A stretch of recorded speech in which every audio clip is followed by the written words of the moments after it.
Look at the timing. It is always the timing that gives it away. You watch a man type with this specific kind of frantic, capitalized urgency, all caps, exclamation points stacking up like sandbags against a rising tide, and you have to ask yourself, what is he actually afraid of? Because fear doesn't look like confidence. Fear looks like command performance. It looks like the absolute insistence that everything must happen now. Before it is too late, do it now. The desperation in those words is palpable. He starts by invoking the ghost of legislative gridlock, blaming the Democrats for waiting to terminate the filibuster once they get the chance. He frames it as a threat, a looming danger if they ever gain power. But look at the demand he makes right there in that first breath: terminate the filibuster, pass the Save America Act, pass everything else, including the budget and the upcoming debt ceiling. Do it now. He is treating the Constitution like a vending machine you have to kick to get your candy bar. He wants the power of unlimited governance without the friction of consensus, all wrapped up in this Save America branding that feels less like a policy platform and more like a cult initiation ritual. And then, almost instantly, he pivots to patronage. He congratulates Alexander Collin for his win in Arizona's race for Secretary of State. He calls him tough, smart, a proven winner. He reminds us that Collin was with him in his big presidential win, linking a local state official to his own narrative of victory. He promises a fantastic Trump rally to make sure he wins. The capitalization on wins is telling. It's not about the process, it's about the outcome, it's about loyalty.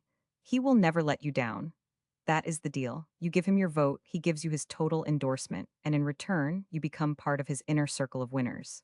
But then look at the image he posts right alongside this political maneuvering: a satirical image, an exaggeratedly tall air filter barrier along the US-Canada border, labeled MERV 16 High Efficiency Particulate Air Filter. Visible text: Canada, United States. A roadside sign reading Air Filter Barrier, Clean Air, Clear Borders. Flags on both sides, no people. Just this massive, industrial filtration system acting as a wall. This is the visual language of his movement. It's not just about keeping people out, it's about filtering the air itself. It's about purity.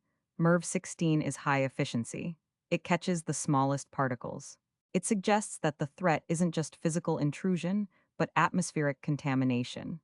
The clean air part of the sign is ironic, given the chaos he sows, but it fits his brand. We are the ones clearing the noise, clearing the opposition, clearing the border. It's a wall that breathes, but only for those who pass the filter. And while he is building this digital and rhetorical fortress, demanding the end of democratic norms, endorsing loyalists, and posting satirical imagery of filtration walls, what are the markets doing? They are just moving. X BT cust moved. X ethos moved. Again and again. The data streams don't care about his filibuster demands. They don't care about Collin's endorsement.